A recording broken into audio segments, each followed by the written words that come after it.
अगर आप वहाँ की डेवलपमेंट की बात देखेंगे तो वहाँ पे डेवलपमेंट पिछले 5 इयर्स में आपको खुद भी आइडिया कितनी तेजी से गई है। अगर मैं वहाँ की डेवलपमेंट की बात कर लूँ या वहाँ के प्राइस में कंपैरिजन की बात कर लेता हूँ, तो वहाँ पे जब ये लॉन्च सोसाइटीज़ हुई थी, मैं आपको सबसे पहले तो बता दूँ कि इसका सबसे बड़ा एडवांटेज जो है वो मलिर एक्सप्रेस वे है। तो हमारे पास कराची में जगह ख़त्म हो चुकी है, बिल्कुल ख़त्म हो चुकी है।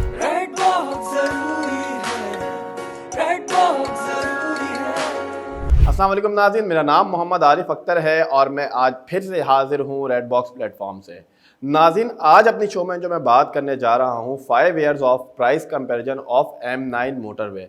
इस हवाले से हमने आज अपनी एक मेहमान को दावत दी है नाज़रीन, और वो मेहमान प्रॉपर्टी एडवाइज़र, हमारे प्रॉपर्टी कंसल्टेंट हसन अली शाह साहब। लेकिन वीडियो में आगे बढ़ने से पहले मैं चाहूँगा कि अगर आपने हमारे चैनल को सब्सक्राइब नहीं किया है तो चैनल को सब्सक्राइब करें, और अगर ये वीडियो पसंद आए तो कमेंट और लाइक करना ना भूलें। आए बढ़ते हैं अपने मेहमान के जानिब, सैयद हसन अली शाह साहब। अस्सलाम वालेकुम सर, कैसे हैं आप? हसन अली शाह साहब, बहुत बहुत शुक्रिया आप तशरीफ़ लेकर आए। हमारे अवाम के बहुत सारे क्वेश्चंस थे, तो इस हवाले से मैंने आपको मदऊ किया अपने शो में। हमें ज़रा बताएं कि ये 5 साल में M9 मोटरवे कहाँ से कहाँ पहुँच गया, ज़रा इसके बारे में बताएं। बिल्कुल आरिफ साहब, अगर मैं 5 साल पहले की बात करता हूँ तो हमारे M9 पे जो सोसाइटीज़ अभी लॉन्च हुई हैं, बैरियर टाउन से कुछ अर्सा 2 और 3 इयर्स पहले ही लॉन्च हुआ था। अगर मैं उस सोसाइटीज़ की बात कर लूँ तो वो, अगर मैं ASF की बात करता हूँ तो वो उन्हीं 5 सालों में ही वो लॉन्च हुआ है, ठीक है। और अगर आप वहाँ की डेवलपमेंट की बात देखेंगे तो वहाँ पे डेवलपमेंट पिछले 5 इयर्स में आपको खुद भी आइडिया कितनी तेजी से गई है। बिल्कुल ऐसा, क्योंकि उसके बीच में हमने एक नाम और सुना था जिसका नाम था M10, जिसको नॉर्दर्न बाईपास बोलते हैं। जी जी, ऐसे ही। वहाँ पर हमें ये सुनने में आया था कि 2020 और 21 में इसकी बहुत हाइप चल रही थी कि ये बहुत जल्दी ऊपर जाएगा, लेकिन उसको सिर्फ बीट करने की M9 की वजह ये थी कि वहाँ की जो डेवलपमेंट थी, ठीक है। अगर मैं वहाँ की डेवलपमेंट की बात कर लूँ या वहाँ के प्राइस में कंपैरिजन की बात कर लेता हूँ, तो वहाँ पे जब ये लॉन्च सोसाइटीज़ हुई थी, बैरियर टाउन को आपको पता है कि 16,50,000 से लॉन्च हुए थे प्लॉट्स, ठीक है। अगर मैं ASF की बात कर लेता हूँ, वहाँ भी 12-13 लाख रुपए से स्टार्ट हुए थे, और आज कीमतें क्या है, और ये भी अभी कीमत कुछ नहीं है, इसमें अभी समझ लें आपके 80% जूस बाकी है इन सोसाइटीज के अंदर, ठीक है। वहाँ जो हमारे पास सोसाइटी है जितनी भी लॉन्च हुई M9 के ऊपर। तो हसन साहब, बिल्कुल ऐसा ही है। मैंने खुद भी देखा पर्सनली, M9 पे जो है वो डेवलपमेंट देखा मैंने बहुत तेज़ी से। इस वजह से मैंने एक ये शो रखा। तो आप M9 मोटरवे को कैसा देख रहे हैं आने वाले चंद सालों के अंदर? मैं आपको सबसे पहले तो बता दूं कि इसका सबसे बड़ा एडवांटेज जो है वो मलिर एक्सप्रेस वे है, ठीक है, जो कि कईयोंबाद से स्टार्ट होगा और DHA फेज 9 पे एंड होगा। इसमें इंटरचेंज बनेंगे, इंटरलिंक्स बनेंगे, जैसे कि आपने लियारी एक्सप्रेस वे में देखा होगा। आपकी जो 1 घंटे की ड्राइव है वो समझ लें 20 to 25 मिनट्स पे आ जाएगी, ठीक है। अगर आप इसकी बात कर लेते हैं तो आप खुद अंदाजा लगा सकते हैं कि अभी भी कराची की बात कर लूँ तो कराची जो है वो वर्टिकल और हॉरिजॉन्टल दोनों खत्म हो चुका है, यहाँ पे अभी कुछ नहीं है। और आपको आबादी का भी पता है कि ठीक है कि कितनी आबादी है और कितनी नहीं, सबको पता है, और जिस तरह बढ़ रही है ये भी आपको आइडिया है, ठीक है। तो हमारे पास कराची में जगह खत्म हो चुकी है, बिल्कुल खत्म हो चुकी है। तो अब जाहिर सी बात है लोग मूव कर रहे हैं barrier town, ASF, DHA phase 9। ये मैं अभी आपको बता दूं, ये इन्वेस्टमेंट है, ये फ्यूचर इन्वेस्टमेंट है। अभी आप अपने बच्चों के लिए लेके जा सकते हैं, ये अगले 4 साल 5 साल तक की डेवलपमेंट है। उसके बाद जो है ये आपको खुद बताएगी कि ये चीज़ क्या है M9 मोटरवे, क्योंकि अभी उसके बाद जो रुख आएगा उसके बाद M9 का आएगा, लेकिन अभी बहुत टाइम है M10 के ऊपर। बिल्कुल अभी जो टाइम है वो M9 का टाइम है फ्यूचर इन्वेस्टमेंट के लिए, क्योंकि जिस तरह वहाँ पे डेवलपमेंट चल रही है, वहाँ पे जिस तरह रेट एप्रिसिएशन हो रहा है, वो आपको खुद भी आइडिया है किस तरह, लोगों को भी आपके आइडिया होगा कि किस तरह जो लोग इन्वेस्टमेंट करते रहते हैं, जो देखते रहते हैं, उनको आइडिया है। देखें वही बात है ना, मैं आपको बोलूँ कि लोग अभी बोलते हैं कि हम लोग अभी करते हैं, सोच रहे हैं, देख रहे हैं, अच्छा ये प्राइस बढ़ जाते हैं, फिर वो वही पैसा जमा करना शुरू करते हैं, फिर प्राइस और बढ़ जाता है। देखें जब भी मैं उन लोगों को बोलता हूँ कि भले कैश के ऊपर चीज़ लें, मैं मना नहीं करता, लेकिन कैश के ऊपर आपको ROI, और इन जैसी जगहों के ऊपर आपको ROI जो है वो ज़्यादातर इंस्टॉलमेंट के ऊपर मिलता है, कैश के ऊपर नहीं मिलता, ठीक है। जाहिर सी बात है, एक बंदा एक पैसे लगा रहा है 18 लाख रुपए, उसको ROI मिल रहा है, एक बंदा इंस्टॉलमेंट के ऊपर 27 लाख रुपए का ले रहा है, ठीक है, जो ASF की बात, बिल्कुल ऐसे ही, ठीक है। तो अगर ROI की बात कर लेता हूँ तो एक बंदा डाउन पेमेंट ही 5.5 लाख रुपए दे रहा है, ठीक है, उसको ROI ज्यादा लगेगा, या फिर आप मुझे बताएं कि जिसने कैश पे लिया उसको ज्यादा लगेगा? बिल्कुल, इंस्टॉलमेंट पे लिया उसको ज्यादा लगेगा। और इसके बीच में आप ट्रेडिंग भी कर सकते हैं, आपके पास एक चांस होता है ट्रेडिंग करने का। आप जैसे लोग बोलते हैं प्रॉपर्टी से प्रॉपर्टी, पैसे से पैसा बनाना, बिल्कुल ठीक है। तो ये हम लोगों का, आपका और हमारा काम है, ठीक है, क्योंकि आप भी प्रॉपर्टी को बहुत करीब से आपने देखा बिल्कुल होगा, ऐसे। आप भी प्रॉपर्टी कंसल्टेंट है, ठीक है। तो लोगों को ये आइडिया होना चाहिए कि अभी जो टाइम है वो M9 का टाइम है, ठीक है। पहले हाँ, बहरिया में अभी भी चल रही है, अभी इन्वेस्टमेंट चल रही है बहरिया, अभी जाहिर सी बात है मार्केट अभी ओवरऑल स्लो है। तब मार्केट स्लो होने का मतलब ये नहीं है कि मार्केट, लोग ये समझते हैं कि मार्केट स्लो हो गई है कि पैसे आप लोगों के नीचे चले गए। पैसे कभी भी नीचे नहीं जाते प्रॉपर्टी के, वहीं रहते हैं। हाँ, बाइंग और सेलिंग कम हो जाती है जिसकी वजह से आपकी प्रॉपर्टी के वो रेट नहीं लग रहे होते जो आप चाह रहे होते हैं, ठीक है। तो लोगों को ये समझना बहुत ज़रूरी है और आप लोगों को पता होना चाहिए। मैंने हमेशा अपनी वीडियो में एक बात बोलता हूँ मैं, 2 चीज़ें इंसान के साथ होनी चाहिए। या तो खुद वो प्रॉपर्टी में इतना इन्वॉल्व हो कि उसको पता हो कि ट्रेंडी प्रॉपर्टी कौन सी है, कहाँ पे बाइंग और सेलिंग हो रही है, कहाँ लेना चाहिए, कहाँ और कब बेचना चाहिए। या फिर आपके पास कोई बहुत अच्छा प्रॉपर्टी कंसल्टेंट हो जिस पे आप ट्रस्ट कर सकें, ठीक है। तो जैसे हम लोग हैं, हमारे पर लोग ट्रस्ट करते हैं, बिल्कुल। तो इसलिए मैं हर दफ़ा ये वीडियो में अपनी ये बात बोलता हूँ कि ये 2 चीज़ें बहुत इंपॉर्टेंट है। और जैसे कि हमने हमेशा से ये है कि फ्री कंसल्टेंसी जो है वो लोगों को प्रोवाइड, बिल्कुल बिल्कुल बिल्कुल। देखें, वही बात है ना कि जहाँ पे इंसान का दिल होता है बंदा वहीं से लेता है। हम लोग काम है सिर्फ प्रॉपर्टी कंसल्टेंसी का, ठीक है। तो हम लोग सिर्फ वो प्रोवाइड करते हैं, लेना ना लेना, कहाँ से लेना, ये उनके ऊपर है, ठीक है। तो मैं हमेशा लोगों को बोलता हूँ ये 2 चीज़ें बहुत ज़्यादा इंपॉर्टेंट है, इन पे आप रिसर्च किया करें, देखा करें कि कौन है, कौन सी कंपनी है जो बहुत लॉयल चल रही है और मार्केटिंग कंपनी ये क्या है, ठीक है।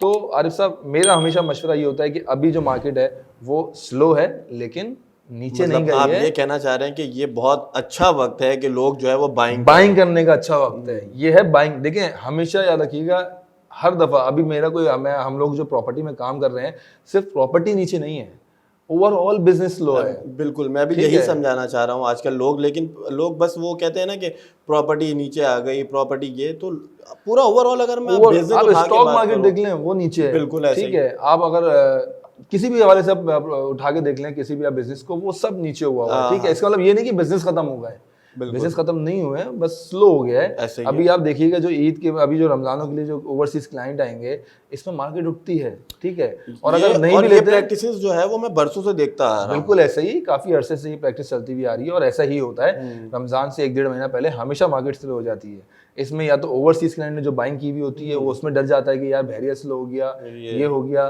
तो कहीं मेरे पैसे ना डूब जाएं। ऐसा कुछ नहीं होता भाई। आप इस प्रॉपर्टी के काम में सब्र बहुत जरूरी है। जो सब्र कर लेता है वो कमा जाता है, वो आगे तक चला जाता है। तो बहुत अच्छा आपने जो है इसको एक डिफ़ाइन किया लोगों के। मुझे ऐसा लगता है कि जो लोगों के तहफ़्फ़ुज़ात हैं वो बहुत ज़्यादा दूर हुए होंगे। तो मुझे ये बताएं कि इसके जो M9 मोटरवे पे जो भी प्रोजेक्ट्स हैं हमारे, जो आपने जैसे जिक्र किया SF सिटी का, बहरिया टाउन, तो आप क्या समझते हैं कि कौन से ऐसे प्रोजेक्ट्स हैं जिसमें लोगों को इन्वेस्टमेंट करनी चाहिए और उनकी इन्वेस्टमेंट सिक्योर होगी, ना कि स्कैम का जो है वो शिकार हो जाए और ना ही वो पैसे डूब जाए। जैसा कि आजकल आपने देखा होगा लोग बहुत ज़्यादा डर गए प्रॉपर्टी में इन्वेस्टमेंट के हवाले से, बहुत ज़्यादा डर गए। तो आप ज़रा इस चीज़ को बताएं कि M9 मोटरवे पे कौन से प्रोजेक्ट और क्यों। बिल्कुल, बहुत अच्छा सवाल किया आपने सबसे पहले तो मैं हमेशा ये बोलता हूँ कि आप जो हैं, मैं भी अगर कोई परचेजिंग कर रहा हूँ ना, तो मैं देखूंगा कि यार कहीं पर फ्रॉड और स्कैम तो नहीं है, ठीक है। और बहुत सारे लोगों को आइडिया नहीं होता, वो ऐसी जगह फंस जाते हैं। तो मैं समझता हूँ कि देखिए, बहरिया टाउन एक बहुत बड़ा नाम है, अब वो अपना नाम गंदा नहीं कर सकता। देखें, अच्छाई बुराई हर जगह होती है, आपको चीज़ों का पता होना चाहिए। आप अगर परचेजिंग करने जा रहे हैं, देखिए अच्छे बुरे लोग हर जगह बैठे हुए हैं, ठीक है। आपको आइडिया होना चाहिए कि मुझे परचेजिंग कहाँ से करनी है और क्या करनी है। अगर मैं मिसाल के तौर पे कहीं बैठ जाऊं जाके और 2 नंबर करना शुरू हो जाऊं, ठीक है, तो मेरा बिजनेस ज़्यादा अरसे नहीं चलेगा। ऐसा ही है, ठीक है। और जाहिर सी बात है, लोगों को ये अवेयरनेस होती है और बहुत सारे लोगों को नहीं होती जो फंस जाते हैं। अगर मैं बताऊं आपको, बहरिया टाउन एक बहुत बड़ा नाम है, ठीक है। उसके बाद अगर मैं दूसरे प्रोजेक्ट की बात करता हूँ तो दूसरा प्रोजेक्ट है ASF, ठीक है, एयरपोर्ट सिक्योरिटी फोर्सेस, एक आर्मी के इदारे का प्रोजेक्ट है। तो लोगों को एक तो ट्रस्ट वैसे होना चाहिए। देखिए, डिले हो सकता है, नो डाउट। मैं आपको ये बात बोलूंगा कि जैसे 4 साल का प्रोजेक्ट है वो 1 साल में हो जाएगा, 1 साल और ले लें उसको, आप 5 साल ले लें, लेकिन डिले होगा, लेकिन स्कैम फ्रॉड नहीं होगा। बहरिया टाउन वक्त से पहले डिलीवर्ड चीज़ें कर देता है, ठीक है। जिन चीज़ों में वेट आया है, जिस पे आप स्टे लगाए, वो चीज़ें आहिस्ता आहिस्ता रिकवरी की तरफ जा रही हैं, क्योंकि बहरिया टाउन एक बहुत बड़ा नाम बन चुका है। मेरा मशवरा ये है कि जैसे ASF पे बहुत अच्छा टाइम है अभी लोगों का इन्वेस्ट करने का, क्योंकि अभी जो वहाँ की प्लॉट की कीमतें हैं, आपको खुद भी याद है, वो भी इंस्टॉलमेंट के ऊपर है। और अगर बहरिया टाउन की बात करता हूँ तो बहरिया टाउन में भी अभी बहुत अच्छा टाइम है। जैसे कि बहरिया टाउन फेज़ 2 भी स्टार्ट हो रहा है, अभी उसका गेट बनना स्टार्ट हो चुका है। तो ये बहुत अच्छा वक्त है लोगों का बाइंग और सेलिंग का। मेरे ख्याल से तो मैं जो समझता हूँ अभी बाइंग करें सिर्फ, अभी शेयरिंग बिल्कुल भी नहीं करें। मेरा एक क्लाइंट था, मैंने पहले भी जिक्र किया था कि मैं जिक्र करता रहता हूँ अपने क्लाइंट्स के हवाले से। रिसेंट 22 के अंदर 250 स्क्वायर यार्ड का उनका प्लॉट है, फुल सेल करना चाह रहे थे। वो कोएस से हैं, वो ओवरसीज क्लाइंट है, लेकिन मैंने उनको मना कर दिया। मैंने कहा सर अभी रुक जाएं, अभी आप भले ईद के बाद आप बाहर चले जाएं और रमजान, मिड ऑफ रमजान हो वो चले जाएंगे दोबारा, ठीक है। तो मैंने कहा आप चले जाएं, मुझसे एक मुलाकात करके जाएंगे, इंशाल्लाह इसी वीक में हमारी मुलाकात है उनसे, तो वो मुलाकात करके चले जाएंगे। उनका ट्रस्ट है ना, जो मुझ पर ट्रस्ट कर रहे हैं वो, बिल्कुल ऐसा ही ठीक है। वरना वो तो कहीं बाहर मार्केट में बेच दें वो चीज़, सही। वो क्यों नहीं बेच रहे? उनको पता है उनको रेट नहीं मिलेगा अभी, और मेरे पास भी क्लाइंट है, मैं उनको बिकवा सकता हूँ, लेकिन मैं उनको नुकसान क्यों दूँ?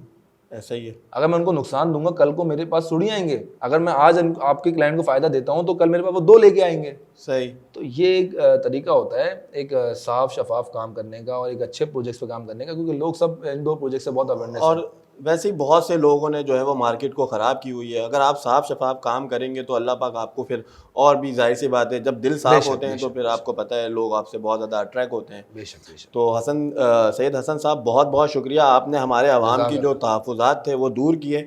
नाज़रीन, जैसा कि आप लोगों ने देखा, हसन साहब ने आज जो है वो सारे वो सवालात के जवाबात दिए जो आप लोग मुझसे करते हैं। मैं ये ज़रूर चाहूँगा कि आप जो है, अगर एक प्रॉपर इन्वेस्टमेंट के हवाले से कुछ सर्च कर रहे हैं या आप किसी डर का शिकार हुए हुए हैं कि नहीं अभी जो है वो प्रॉपर्टी में जो है ये लॉस हो जाएगा, ये प्रोजेक्ट जो है वो टूट जाएगा, तो बिल्कुल भी डरने की ज़रूरत नहीं है। इस हवाले से जो भी आपको जो भी इंफॉर्मेशन चाहिए वो स्क्रीन पे दिए गए नंबर पे हमसे कांटेक्ट करें। इंशाल्लाह आपके सारे तहफ़्फ़ुज़ात को जो है वो दूर करेंगे और आपको एक कुछ ऐसे प्रोजेक्ट बताएंगे कि जहां पे आपकी इन्वेस्टमेंट जो है वो बिल्कुल सेफ और सिक्योर और फ्यूचर में वो आपको बहुत ज़्यादा फ़ायदा देगी। और मिलते हैं इंशाअल्लाह नेक्स्ट वीडियो में। अपने होस्ट मोहम्मद आरिफ अख्तर को दीजिए इजाज़त, इंशाअल्लाह फिर होगी मुलाकात। अल्लाह हाफिज़ व नासिर।